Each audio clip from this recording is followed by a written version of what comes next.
Yes, class. Am I audible to all of you? Yes, ma'am. We had started with the gravitation chapter, Newton's laws of gravitation we were doing. Basically, it's just one law, Newton's law of gravitation, that we have to discuss. So, in the Newton's law of gravitation, we have discussed the fact that it's a universal law. Let's do a quick revision and then we'll start with the numerical. I want to start with the small numerical. That's why I want to make this discussion first. So basically, this Newton's law of gravitation tells us about the magnitude of force. How much is the force present between two objects which are existing in this universe? And why is it a universal force? Why is it a universal law? Yes, class. Why is it a universal law?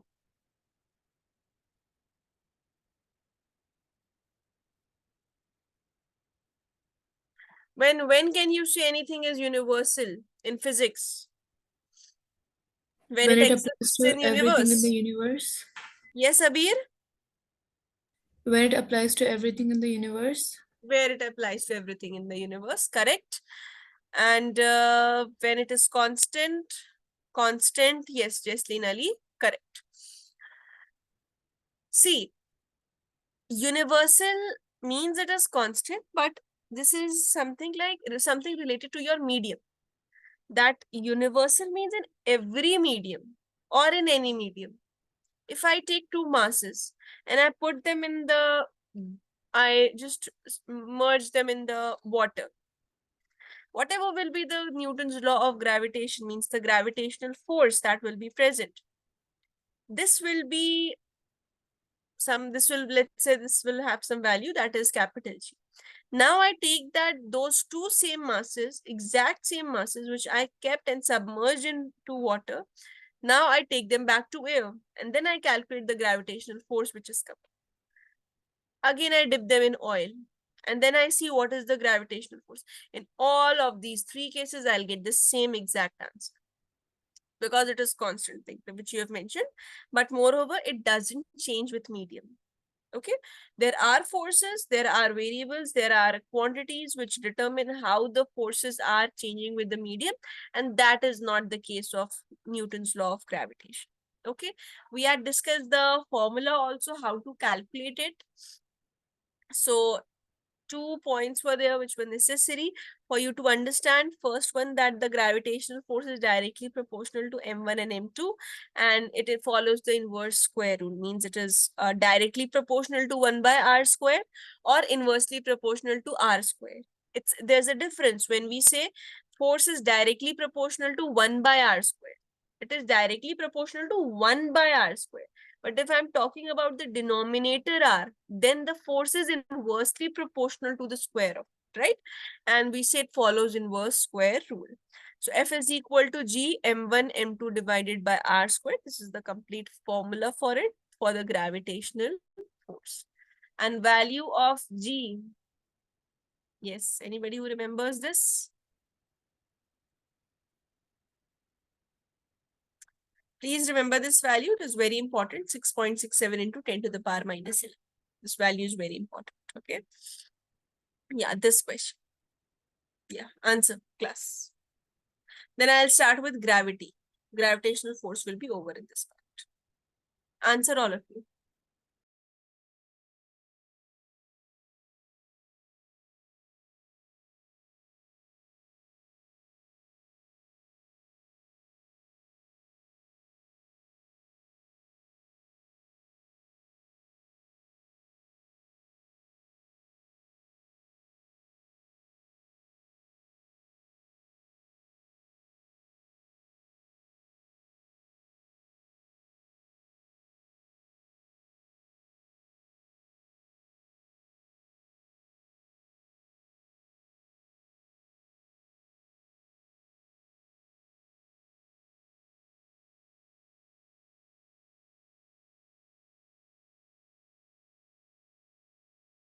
We didn't start with the chapter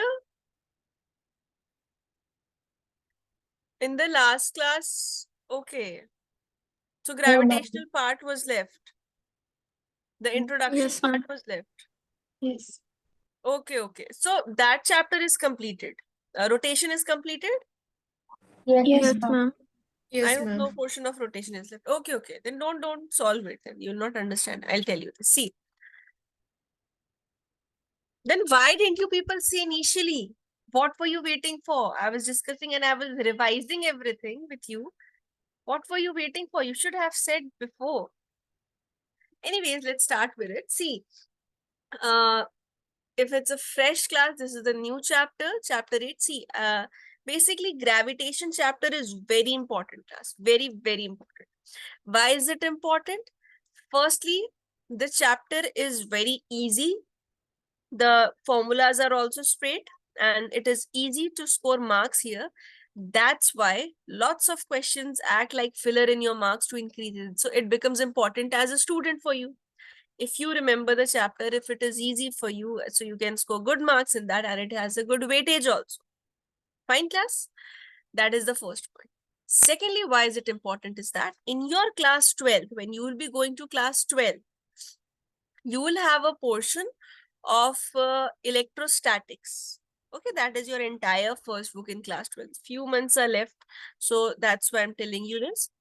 Their gravitational portion, what you have studied or what you will be studying in class 11th, this is very much similar to the class 12th portion. Okay, the Newton's law of gravitation, which we are doing, it becomes the Coulomb's law of electrostatics. Whatever you're studying here between two masses, M1, M2, between two masses, whatever you're studying, in the class 12th, it will be same thing, same phenomena for two charges. So you have two masses present, M1, M2. Any mass can be present. Any mass is there. Okay. And you have the charges present, Q1, Q2. So whatever similarity and relation you will be observing here, it will be similar in your class 12. So gravitation is a chapter that relates directly with your first chapter of class 12.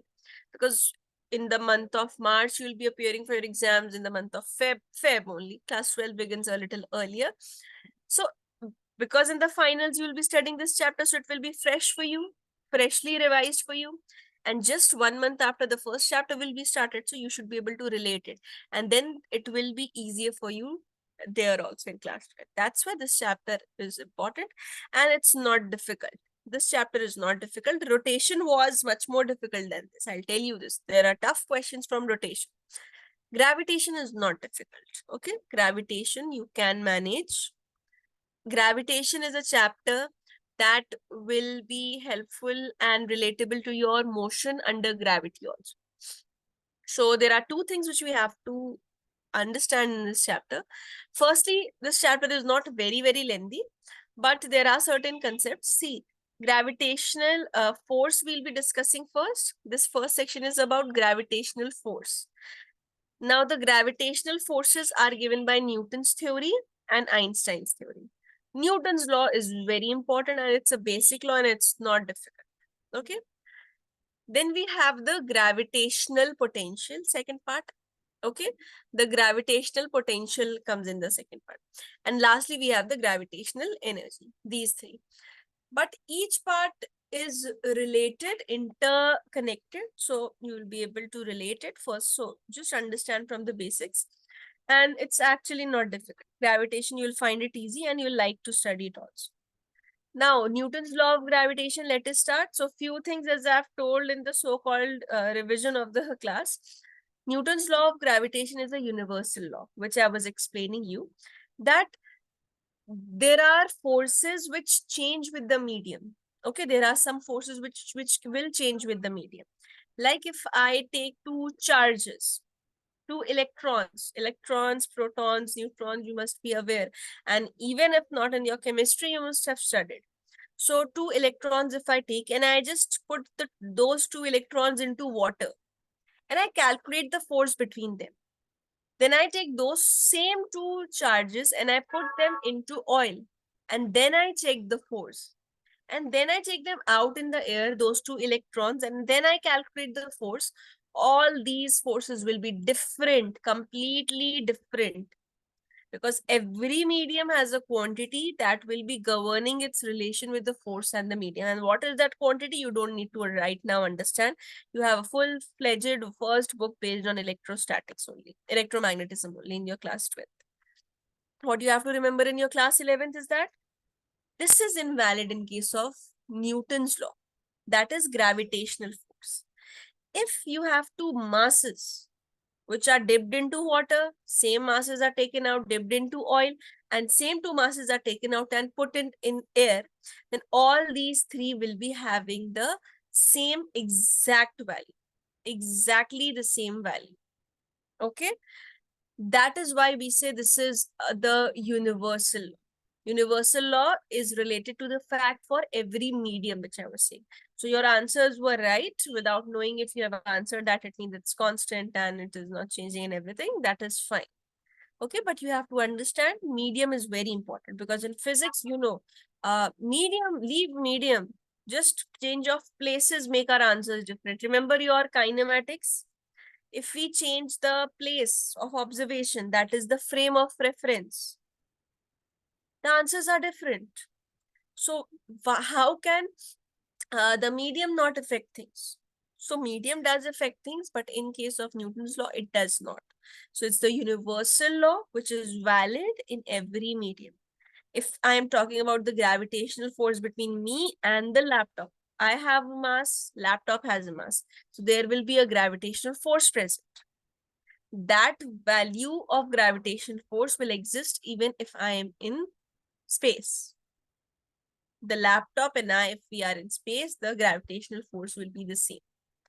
Any mass you take, any mass, anything. So basically, Newton's law of gravitation tells you this magnitude of force. How much force is existing between any two bodies? Any two bodies, how much force is existing? A cup and a tray, they are present. What is the gravitational force? See, gravity is present everywhere. Gravitational forces are existing everywhere. And due to gravity only, everything is stationary and stable. This everybody knows, right? So we don't have to discuss the basics and the very fundamentals of this, because everybody understands this fact that Earth is round and we are not falling from the edges of Earth because of the gravitational forces, right? I hope you all are aware of this. Of course, you all are. You are in class 11. So you know this, because I hope you remember in your lower classes, you might have heard of that. Would the gravitational force of two objects be same even deep underwater? Even deep underwater, even in the core of Earth. Same. Gravitational force will not change. There are other things that will be different. What will be different is gravity. Gravity will be different. Gravitational force will not be different. Gravity is not a completely different. Gravitational force is a force.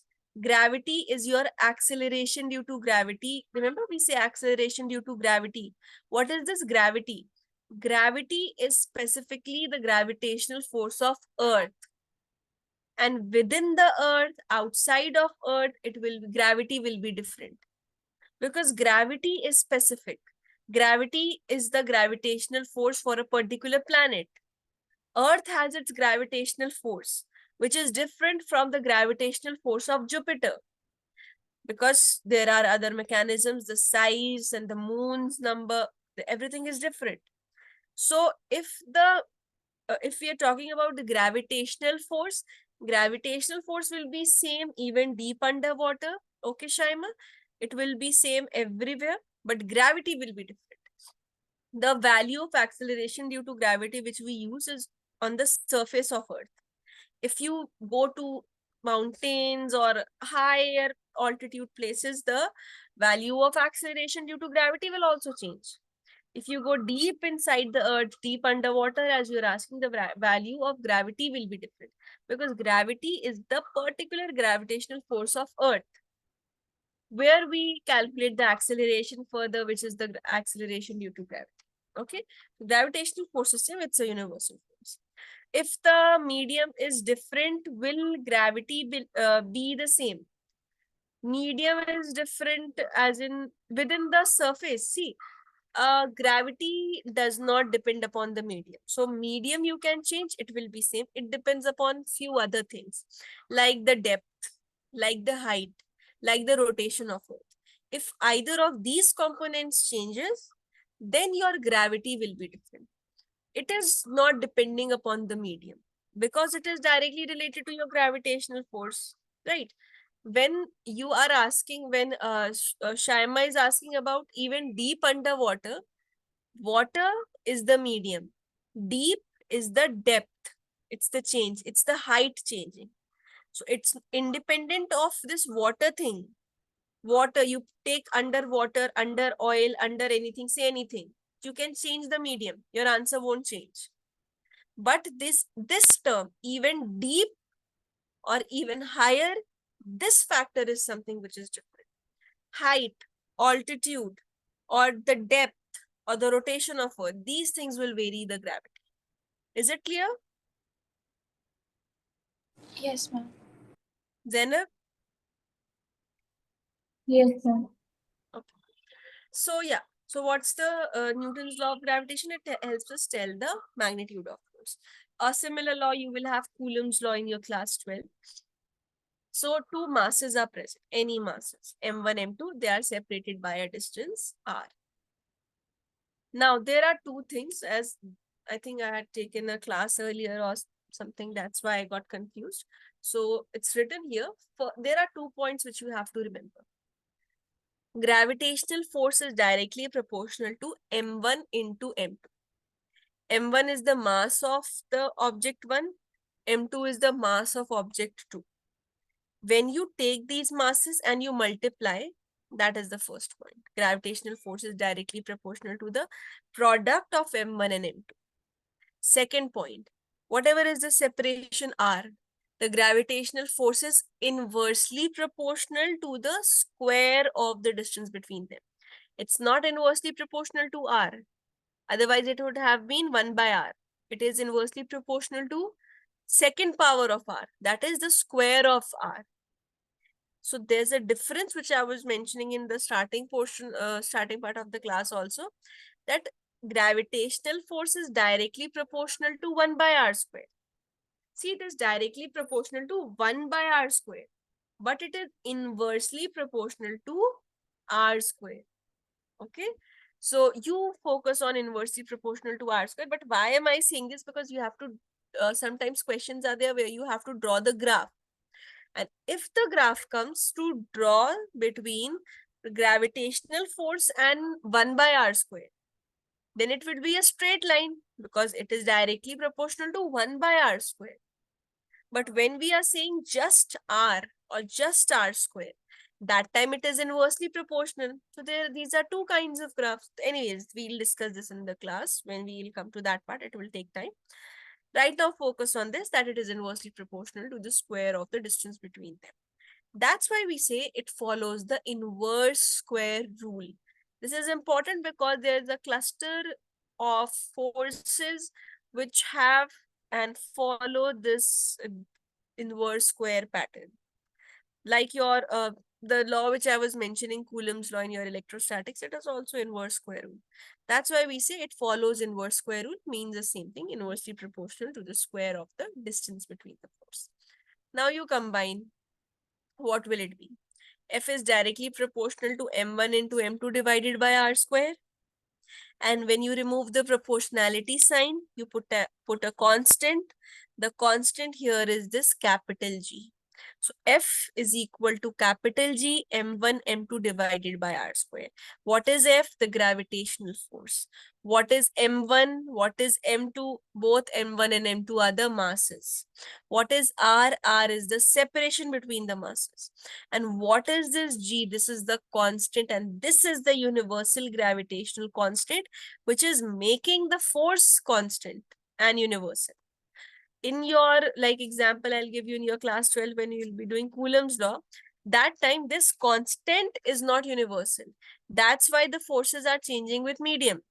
Here, in this case, the gravitational constant is universal because it has a value which is valid in every medium. So we say universal gravitational constant. What is its value? 6.67 into 10 to the power minus 11 Newton meter square per kg square. But we'll discuss this again because this needs a little practice and revision. So you start writing from here, write chapter 8, gravitation. This is the last chapter of your book 1. Okay, after this you have fluid dynamics and solids, means properties of bulk matter. Solids first, then fluids. Write it.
Ma'am, can you scroll?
All of you have completed?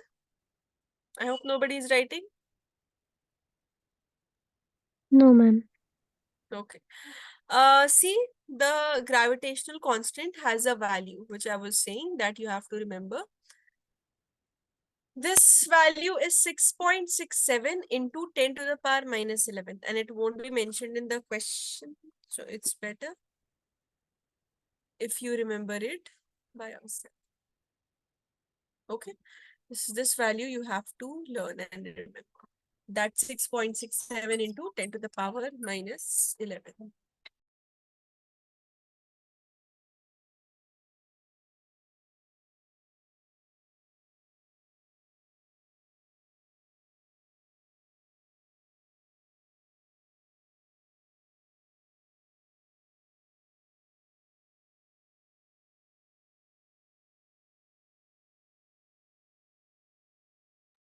Okay. Yeah, so this gravitational force is 6.67 into 10 to the power minus 11.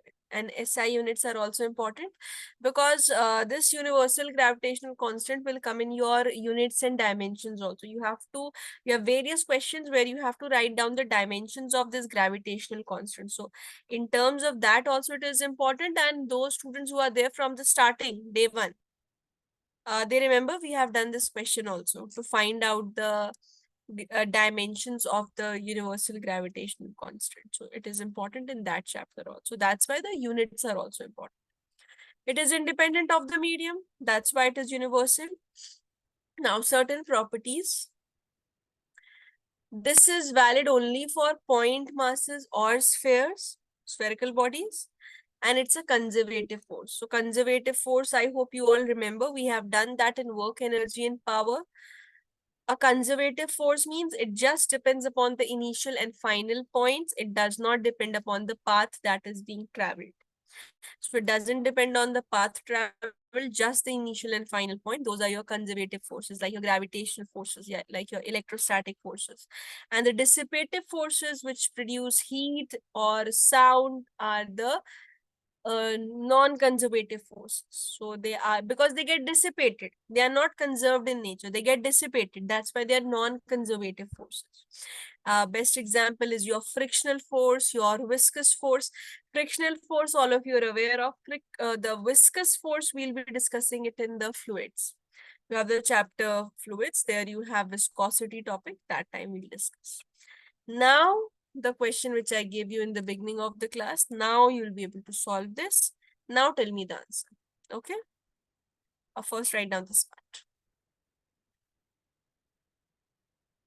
Ma'am, could you explain the SI unit?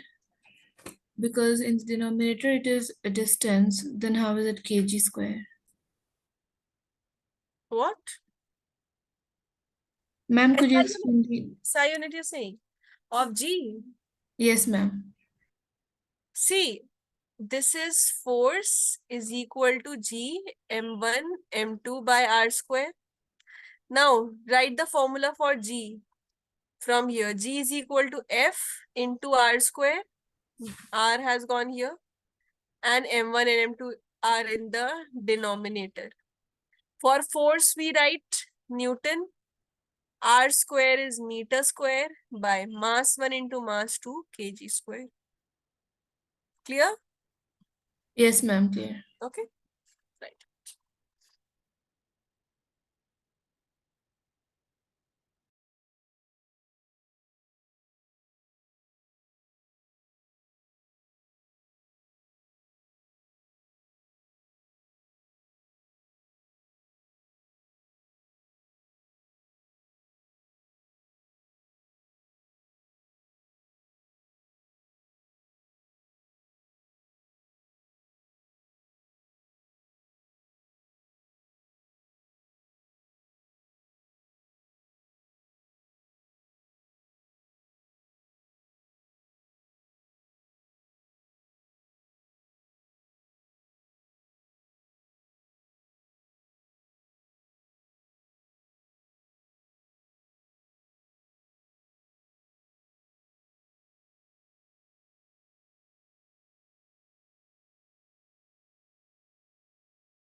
Okay, Shaima has answered also. Uh, okay, Abir also has answered.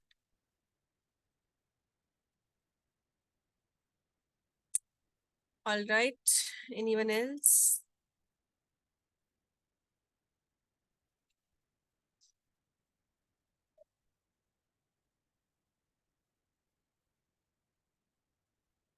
Let me discuss it. See, gravitational force is G m1 m2 by r square. It's a very easy question.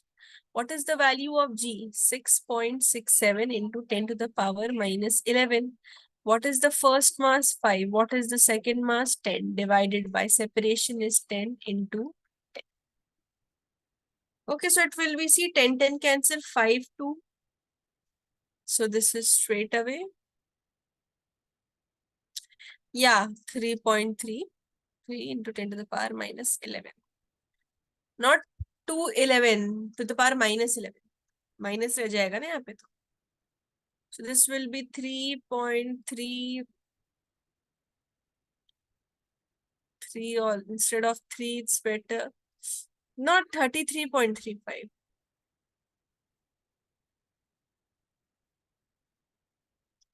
It's 6.67. Okay, it is 3.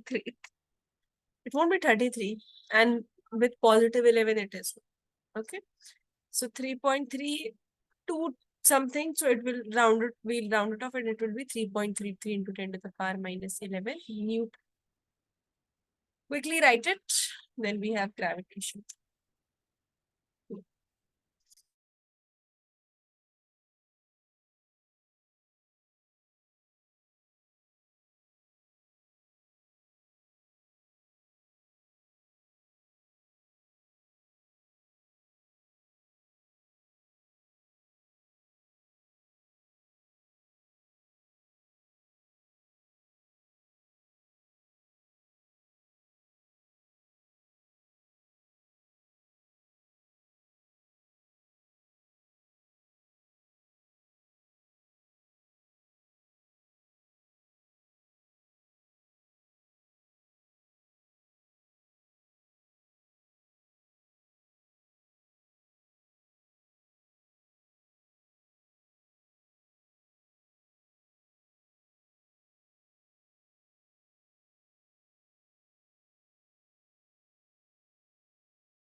No, why, how are you saying it is 13.34? 6.67 is the, see, 10, 10 got cancelled. 5, 2s are 10, 2. 6.67 by 2 will be 3.3335. So that's what we've written, 3.33. 6.67 by 2, how can it be 13?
Okay, gravity.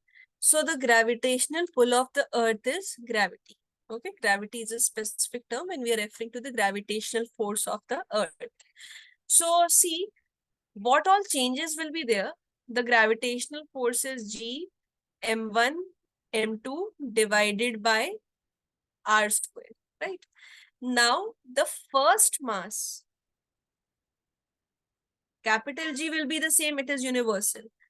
One mass will be the mass of earth and second will be the mass of object with whichever we are calculating with, and r will be the radius of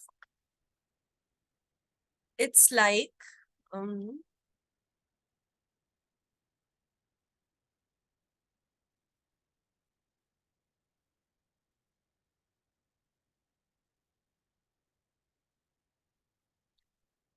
a mass is there on the surface of earth. This will be the radius of the earth and this will be the mass of the earth. So this mass is m1, this is m2, and this is r squared. So this will be r squared. Okay. Now, this is the force. When we're talking about acceleration, that is the gravitational force. We have discussed gravitational pull of the earth. When we talk about acceleration, acceleration is force divided by mass, right? Acceleration is force divided by mass. Now, the force that we are referring here is G capital M small m by r squared. And this mass also. So mass got cancelled. What is the actual formula of this acceleration due to gravity, which you're studying, which you have studied?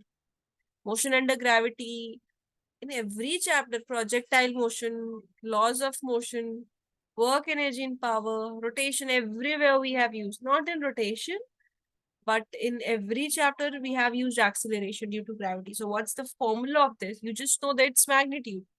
G capital M by R square.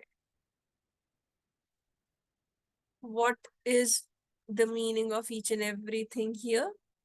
See, G, this is the acceleration due to gravity. Now you understand why we say acceleration due to gravity, acceleration due to gravity.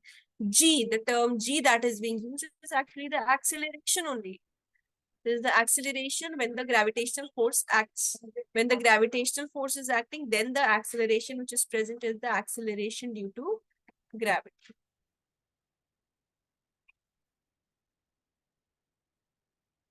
What is capital G? The universal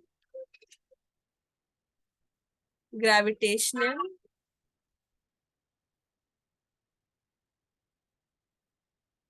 constant. What is M? M is the mass of Earth. And what is the mass of Earth? 6 into 10 to the power 24 kgs. Okay. When we are talking about the masses of Earth and when we're talking about the radius of Earth, it won't be mentioned specifically in your exam. So in that case, these values also have to be remembered by you. What is R? R is the radius of Earth. This is 6,000 kilometers, which you can write 6 into 10 to the power 6 meters. This data is sufficient when you are calculating for acceleration due to gravity. Now you should get the fact that we say when you put everything, when you put all these values, you put the value of G, you put the value of mass of Earth, you put the value of radius, then you get what is called as the acceleration due to gravity's value, 9.8 meter per second square, which is at the surface of Earth. And sometimes we round it off to write G as 10 meter per second square. Both of them are valid.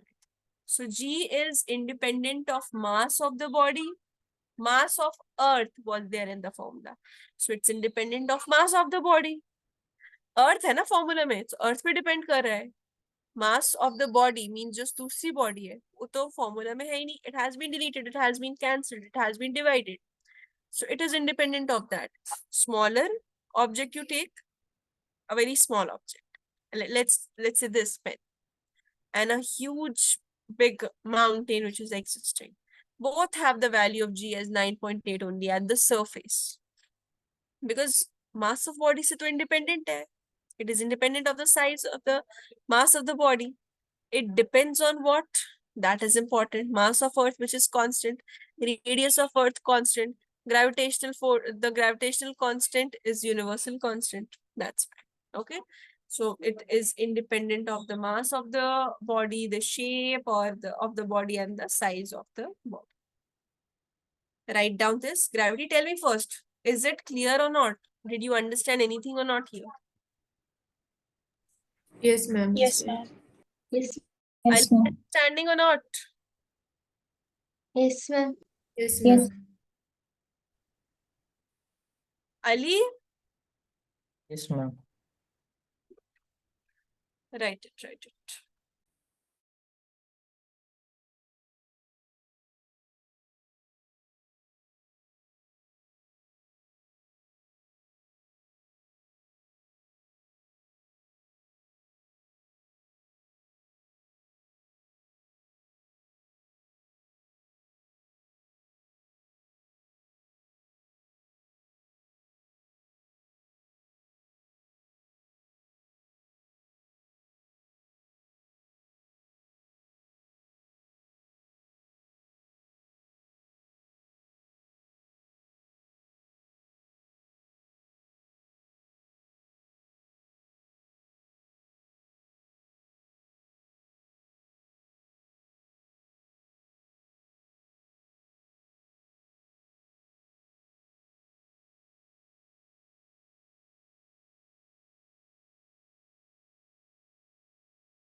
Okay.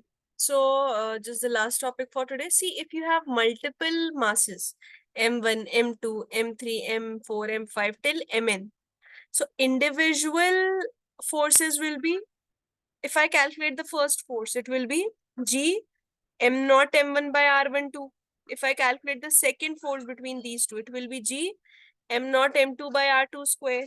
If it is a third mass, it is G M naught M3 by R3 square, like this. So if n number of forces are there, what you do, calculate these individual forces, and then ultimately at the end, add all these forces vectorically. F01, F02, F03 till F0 nth, whatever is the number. This is what is meant by superposition principle. Superposition principle will come in your waves oscillations also. It will be there in your class 12th also, because this is not a principle specific for your gravitational force.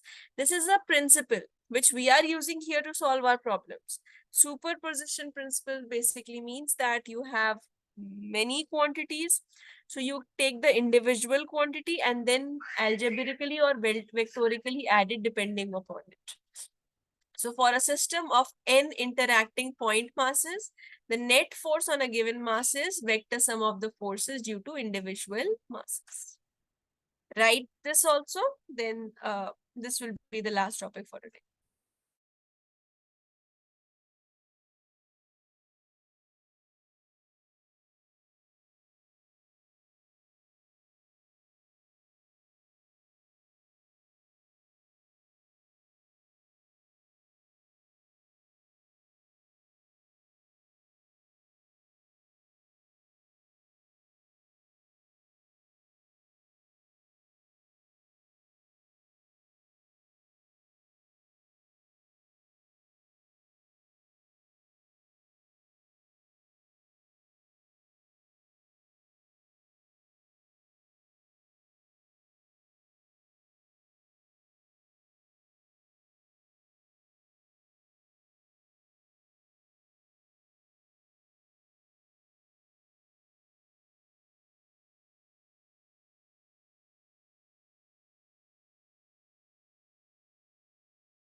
Okay, all those who have completed, you can start leaving. Tomorrow we'll continue from here. Please revise and come. Okay, class. Thank you. Bye bye.